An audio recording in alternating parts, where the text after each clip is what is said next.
Assalamualaikum warahmatullahi wabarakatuh. Om Swastiastu, Namo Buddhaya.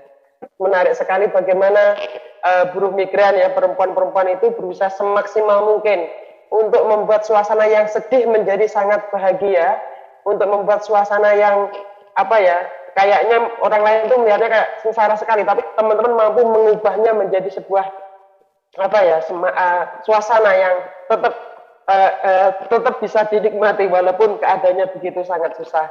Sekali lagi selamat hari raya, selamat Hari Kartini untuk semua perempuan-perempuan Kartini ya, khususnya perempuan migran yang begitu hebat ya. Kalau kita lihat tadi mungkin tidak bisa kita bayangkan bagaimana teman-teman membagi waktunya di tengah situasi kerja yang sangat susah, diawasi majikan 24 jam, tapi mereka masih bisa masak. Saya nggak tahu caranya, apakah mencuri-curi waktu ya, mencuri waktu, nggak tahu nanti dosanya dihitung nanti saja. Tapi yang jelas itu adalah salah satu obat yang bisa membuat teman-teman lebih dekat dengan keluarga ya, karena kita tahu bahwa selama pandemi ini buruh migran menghadapi 3 stres, yaitu stres secara fisik, stres secara kesehatan, dan juga stres secara keuangan. Di sini perlu kita yakini ya, bahkan kita harus percaya bahwa PRT migran itu tetap menjadi sektor yang terbanyak ya di dalam sistem penempatan. Kalau kita datanya BP2MI menyebutkan ada sekitar 88% itu adalah perempuan, dan mereka itu bekerja semuanya di 77% itu bekerja di sektor informal ya, dan kita tahu PRT migran itu jumlahnya tertinggi. Dan kontribusi buruh migran tidak bisa kita ragukan lagi ya, bagaimana memiliki peranan yang sangat penting di dalam ekonomi, politik, sosial, budaya bagi negara pengirim dan negara penerima. Bahkan remitansi dalam waktu 3 tahun ini telah menghasilkan sekitar 389 triliun 785 juta 788.510 rupiah. Ini kalau kita ngitung, saya nggak tahu ini adalah remitansi yang dihasilkan dari teman-teman migran. Selain itu kita melihat bagaimana pasar-pasar di desa itu tetap berjalan ya, kredit-kredit di desa tetap berjalan, dapur kita mengepul ya, kita tetap bisa melanjutkan anak-anak sekolah dan lain sebagainya. Tanpa ada peranan buruh migran yang bekerja di luar negeri, maka kita tidak tahu apakah kita bisa melihat anak-anak kita melanjutkan sekolah dan tetap pasar itu menjadi ramai ya, seperti yang saat kita lihat hari ini.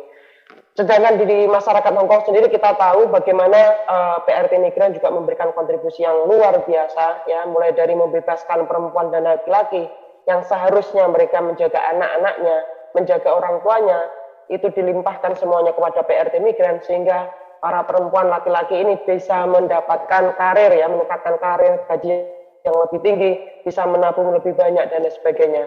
PRT migran juga membebaskan perempuan-perempuan lokal di Hongkong ya, sehingga mereka bisa melakukan kegiatan lain untuk tidak terikat dengan kegiatan di sektor rumah tangga. Selain itu juga PRT migran tidak hanya sekedar memasak atau ngecek WC itu yang biasa kita lihat ya, tapi PRT migran itu saya sebut sebagai manajer rumah. Bagaimana dia statusnya bukan hanya sekedar PRT yang mulai dari memikirkan anaknya, memikirkan keluarga di rumah, memikirkan keluarga majikan, memikirkan kehidupan dia di dalam masyarakat Hongkong dan lain sebagainya. Kita lihat bahwa perempuan migran itu memang sangat luar biasa, beban kerjanya ganda, tanggung jawabnya ganda, tapi masih tetap bisa bertahan. Nah, kalau kita melihat bagaimana perlakuan pemerintah ya, baik itu Hongkong maupun pemerintah Indonesia terhadap PRT migran, apakah setara dengan kontribusi yang kita berikan? Jawabannya tentu tidak. Kita bisa melihat di tengah kita bertarung dengan pandemi COVID-19, saat pemerintah Hongkong terus memojokkan kita sebagai penyebar virus ya, kita dikambing hitamkan, dan kita juga harus kehilangan hari istirahat ya. Sampai sekarang banyak teman-teman yang tidak dapat istirahat karena majikan takut kita itu akan membawa pulang virus. Bagaimana pemerintah melihat kontribusi kita yang begitu banyak? Kita masih ingat surat wali ya, yang itu begitu menggegerkan. Di sisi lain kita juga melihat bahwa PRT migran itu tidak memiliki jam kerja. PRT migran bahkan tidak memiliki jam istirahat. Bahkan dalam waktu pandemi ini ya, situasi pandemi itu sebenarnya memperburuk ya, situasi buruh migran sebelum pandemi. Kalau dulu kita misalkan jam kerjanya 12 jam, di masa pandemi jam kerjanya bisa 16 sampai 20 jam. Bahkan kita tidak istirahat. Nah, di sini juga masalah lainnya adalah saat kita sedang melawan begitu banyak aturan yang mendiskriminasikan kita, pemerintah Hongkong juga terus menuduh PRT migran sebagai pelaku job hopping, ya. Di mana PRT migran ini PRT migran ini dianggap sebagai, ini saya nggak tahu ini siapa yang share ini ya. Jadi PRT migran itu dianggap suka gonta-ganti majikan sehingga mereka dituduh sebagai pelaku job hopping, dan imigrasi Hong Kong seakan-akan mengizinkan ya, membolehkan bahwa PRT migran itu tidak akan diberi visa dan mereka harus pulang ke Indonesia sesegera mungkin. Bahkan PRT migran juga tidak mendapatkan bantuan keuangan sama sekali di masa pandemi, tidak boleh berganti jenis pekerjaan lain, dan kita tetap dipaksa tinggal di rumah majikan, apapun itu kondisi rumah majikan. Terbukti bagaimana ya, karena aturan-aturan ini sehingga majikan kita boleh memperlakukan kita semaunya. Itu terbukti dari Omikron. Bagaimana saat kita sakit, majikan begitu saja melempar kita, membuang kita keluar tanpa diberi perlindungan apapun. Begitupun negara ya, pemerintah Indonesia, apa yang mereka bisa berikan saat kita terkapar di negeri orang ya, tidak ada. Namun sekali lagi teman-teman, dari pengalaman kita bahwa kita tidak pernah sendiri. Buruh migran tidak pernah sendiri.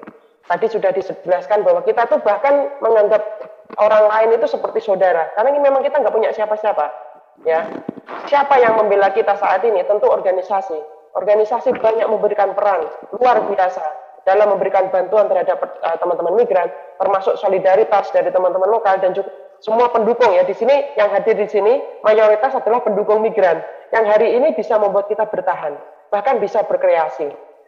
Ya, bahkan kita bisa melakukan kegiatan apapun di tengah pandemi, kita tidak mati. Ini adalah salah satu kekuatan yang harus kita jaga. Di saat kita menghadapi tantangan yang jauh lebih besar, ya ke depan kita tidak tahu apakah BPJS akan diperlakukan lagi, apakah buruh migran akan dibebankan pajak kalau pulang. Nah, ini adalah beberapa aturan-aturan yang mau tidak mau harus kita hadapi. Kita nggak ada pilihan. Kita pengen pulang ke Indonesia, tapi pertanyaannya adalah siapkah pemerintah Indonesia menyediakan lapangan kerja yang layak di pedesaan, sehingga tidak ada perempuan-perempuan yang terlantar di negeri orang, tidak ada perempuan yang meninggalkan anaknya dan orang tuanya. Ya, kita siap pulang, tapi kita menunggu pemerintah kapan menyiapkan lapangan kerja buat kita. Kita hanya ingin hidup ya cukup sandang pangan papan, itu yang kita inginkan. Jadi sekali lagi, jika selama ini kita diperlakukan sebagai barang, sebagai pahlawan devisa, itu memang itulah negara memperlakukan kita. Tapi sekali lagi kita tidak berkecil hati ya. Kita bisa membuktikan kepada banyak pihak bahwa harga diri kita lebih tinggi dari nilai dolar yang kita kirim. Jadi mengapa itu dalam perayaan Karti ini perlu kita menjadi catatan penting bagi semuanya bahwa kita tidak pernah sendiri, kita harus tetap bertahan, kita harus bersolidaritas, dan kita tidak boleh berhenti berjuang. Sekali lagi selamat hari Kartini ya, Kartini migran, terus berjuang dan salam sehat selalu. Semoga kita ke depan semakin semakin besar dalam membangun persatuan dan mendapatkan banyak dukungan sehingga buruh migran bisa menyampaikan tuntutannya kepada pemerintah Indonesia dan pemerintah Indonesia mendengarkan apa tuntutan buruh migran. Sekali lagi terima kasih. Sekian dari saya. Wassalamualaikum warahmatullahi wabarakatuh.